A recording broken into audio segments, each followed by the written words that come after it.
बिस्मिल्लाहिर्रहमानिर्रहीम, अस्सलाम वालेकुम जी। मैं नजीमुल हसन बाजवा हूं। 15 अक्टूबर का आगाज हो चुका है। जब मैं ये वीडियो रिकॉर्ड कर रहा हूं तो 15 अक्टूबर का आगाज हो चुका है।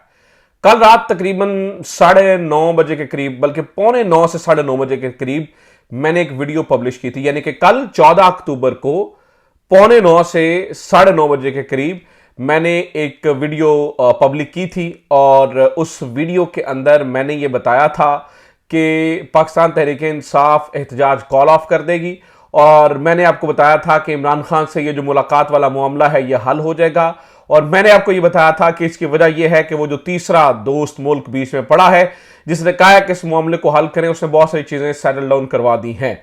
कल जब मैंने इस वीडियो को पब्लिक किया था उस वक्त तक इस बात का दूर दूर तक कोई निशान नहीं था। बहुत सारे लोगों ने सवाल भी किए, बहुत सारे लोगों ने उनका इख्तलाफ हक है इख्तलाफ भी किया और उन्होंने कहा कि ये तो होता हुआ नजर नहीं आ रहा। तहरीक इंसाफ एहतजाज मौखर नहीं करेगी, तहरीक इंसाफ एहतजाज करेगी और इमरान खान से मुलाकात नहीं होगी। ये निज़ाम जो है वो अब बड़ा गदला हो चुका है। मैंने आपको कहा था हौसला रखें, तसल्ली रखें।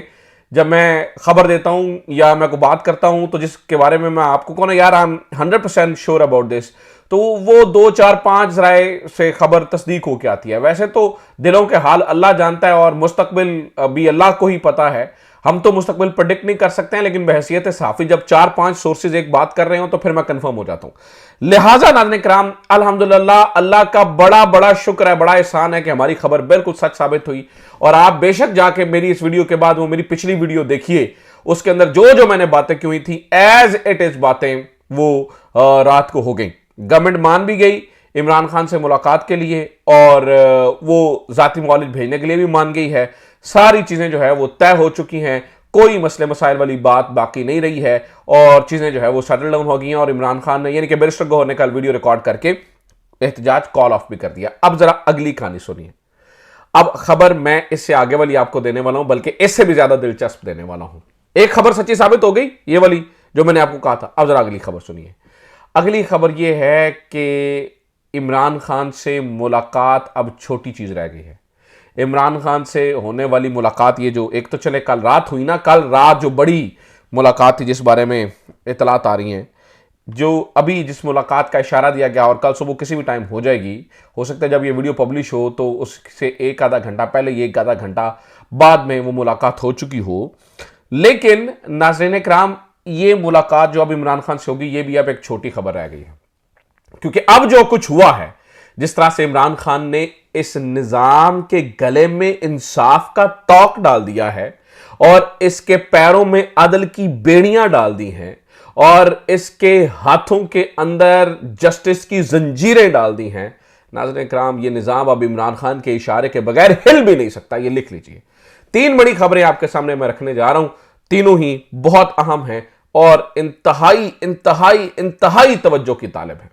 मैं तीनों की तफसीलात आपके सामने एक एक करके रख देता हूं, सिर्फ एक दरखास्त के साथ। चैनल को सब्सक्राइब जरूर कीजिए, फेसबुक के ऊपर शेयर जरूर कीजिए और यूट्यूब पे देख रहे हैं तो भी ज़्यादा से ज़्यादा लोगों तक जो है ना वो शेयर कीजिए। अच्छा जनाब, एकदम से जब ये खबरें पहुंची कि मौलाना साहब मान गए हैं, कल दोपहर को ये खबरें चली कि मौलाना साहब मान गए हैं, अचानक इमरान खान की वो मुलाकात वाली खबर, बल्कि इसमें भी मौलाना ने बहुत बड़ा किरदार अदा किया है। मौलाना फजलुर रहमान साहब ने मोहसिन नकवी साहब को फ़ोन किया और ये वो सारी चीज़ें तय पाई।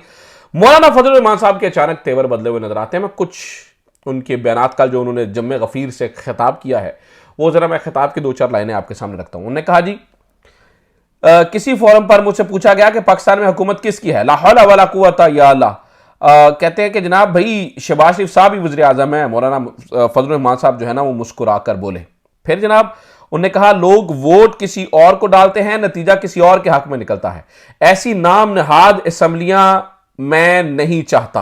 उन्होंने ये भी कहा कि मुत्तफ़िका आइन पर मुफ्ती महमूद, जुल्फ़िकार भुट्टो, शाह नूरानी और प्रोफेसर गफूर अब्दुल वली खान, गौस बख्श बसिंजो ने दस्तखत किए हैं। ये हमारे लिए अमानत है, कोई ख़यानत करेगा तो हम मैदान में रहेंगे। मौलाना साहब अचानक बदली सी बातें, बहकी सी बातें कर रहे हैं। इशारों को समझिए, ये उससे बड़ी खबर है।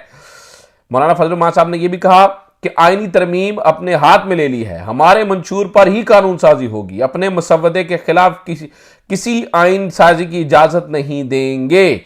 मौलाना फजल रहमान ने यह भी कहा कि कठपुतली असम्बली से मफादात की तरमीम करके आइन बिगाड़ रहे हो, मुल्की वहदत की अलामत खत्म कर रहे हो, आइन के साथ खिलवाड़ किया तो अवाम इस मैदान में नहीं बैठेंगे, सड़कों पर निकलकर ऐवानों में से घसीट कर बाहर लाएंगे। मौलाना फजल रहमान ने कारकुनों से हल्फ ले लिया। नाज़रीन किराम, अब ये यानी कहने का मतलब ये है कि मौलाना फजल रहमान साहब अल्टीमेटम दे रहे हैं। ये बहुत बड़ी खबर है। अगर पीटीआई और जेयूआईफे इकट्ठे बाहर निकल आई तो फिर दैट्स इट, दैट्स ऑल। इस गवर्नमेंट के पास तो मोरालिटी की भी ताकत नहीं है। वो असतूर कहा करते हैं, अक्सर वो कहते हैं जी इनके शलवारों में फॉर्म 47 के लास्टक हैं, लास्टक वाली शलवारें उन्होंने पहनी हुई हैं, तो चल नहीं सकेगी वफाकी हुकूमत। और ये इस तरह से तो मौलाना फजल रहमान साहब ने कहा जी फिर ये हम यहाँ नहीं बैठेंगे, फिर हम आपको करके दिखाएंगे। मौलाना फजल रहमान साहब ने यह भी कहा कि हुकूमती रहनुमाओं ने घर आकर वोट मांगा, पूछा किस चीज पर वोट दूं, मंशूर तो है नहीं। आधी रात को फिर काले लिफाफे में एक काला मसवदा निकला जिसमें आइन, अदालतों, इंसाफ की बुनियादी हकूक की तबाही थी, इसे नाकाम बना दिया है। मौलाना फजल रहमान साहब कहते हैं जी हमने उस मंशूर को नाकाम बना दिया है। इसका मतलब यह है कि वो काजी फायज ईसा साहब वाली गेम भी ओवर। काजी फायज ईसा वाली गेम भी मुकम्मल इस वक्त आपको खत्म होती हुई नजर आ रही है। उस गेम के अंदर भी दमखम जो है वो बाकी नहीं रहा। अब ये मौलाना फजल रहमान साहब की जो है ना वो और भी उन्होंने बातें की हैं, मैं अभी रोक लेता हूं। मौलाना फजल रहमान साहब अचानक कैसे बदल गए हैं, मैं आपको इसकी जरा अंदर की खबर आपको दे देता हूं। अंदर की खबर यह है कि वो दोस्त मुल्क जिसने फैसिलिटेट किया है इमरान खान की बातचीत को और इमरान खान से मुलाकात को और इमरान खान के लिए जिस दोस्त मुल्क ने कहा है, उस दोस्त मुल्क का, अब जरा ध्यान से बात सुनिएगा, उस दोस्त मुल्क का मौलाना फजल रहमान से बड़ा गहरा ताल्लुक है। और वो दोस्त मुल्क भी काजी फायज ईसा साहब से खुश नहीं है, ये मैं आपको तसल्ली से बता दूं। उसकी वजह मैंने आपको बताई थी कि एक मीटिंग हुई थी। उस मीटिंग के अंदर इस्लामी यूनिवर्सिटी की एक मीटिंग थी और उस मीटिंग के अंदर एक आला गैर मुल्की ऑफिशियल थे, उससे बड़ी काजी साहब ने बदतमीजी की थी, इसलिए काजी साहब उनसे ऑफेंडेड हैं और काजी साहब भी मौलाना साहब को नहीं संभालना चाहते हैं। तो कहने का मतलब यह है कि मौलाना फजल रहमान साहब जिस तरह से खड़े हैं, जिस तरह से चीज़ों को देख रहे हैं, जिस तरह से इस वक्त तो मैं आपको बताऊं कि वो बंदा यकीन कीजिए कि दीवारें चीन की ही तरह खड़ा है और वो नहीं हट रहा अपने मौक़िफ़ से। हम माजी में मौलाना फजल रहमान साहब को बहुत तनकीद का निशाना बनाते रहे हैं, लेकिन अभी इस वक्त मौलाना फजल रहमान साहब जो किरदार अदा कर रहे हैं, नाज़रीन किराम, ये किरदार कोई भी और नहीं अदा कर सकता था सिवाय मौलाना फजल रहमान के। और ये बात तय है और पढ़ी लिखी बात है कि ये एक बहुत बड़ी डेवलपमेंट है। और मौलाना फजल रहमान साहब शायद जो है वो ने कहा जी हम अपने हाथ में लेंगे, हम किसी की आईनी तरमीम नहीं होने देंगे।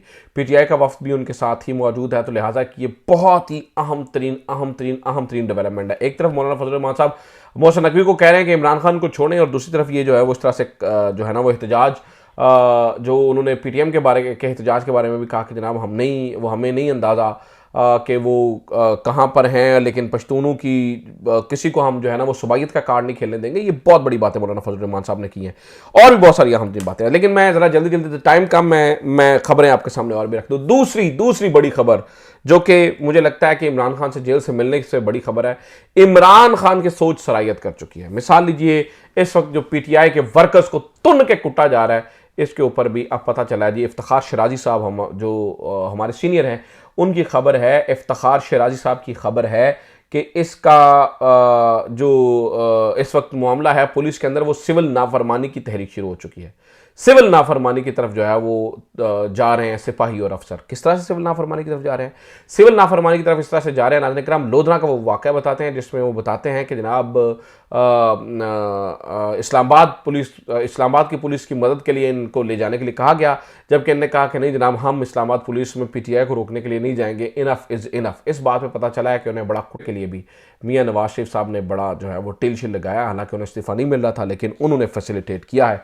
अब जैसे वो बरकादात साहिबा बैठी हुई थी, मैं किसी भी पाकिस्तानी सहाफ़ी को इमेजिन ही नहीं कर सकता जो इंडियन प्राइम मिनिस्टर हैं उनके साथ बैठे हुए, बल्कि इंडियन प्राइम मिनिस्टर तो मुंह भी नहीं लगाएगा मेरे ख्याल से पाकिस्तानी सहाफ़ियों को, लेकिन हमारे पाकिस्तानी सहाफ़ी जो हैं वो उनकी तो कोई इज़्ज़त नहीं है, लेकिन इंडियन सहाफ़ी की हमारी नज़रों में एक बड़ी इज़्ज़त है।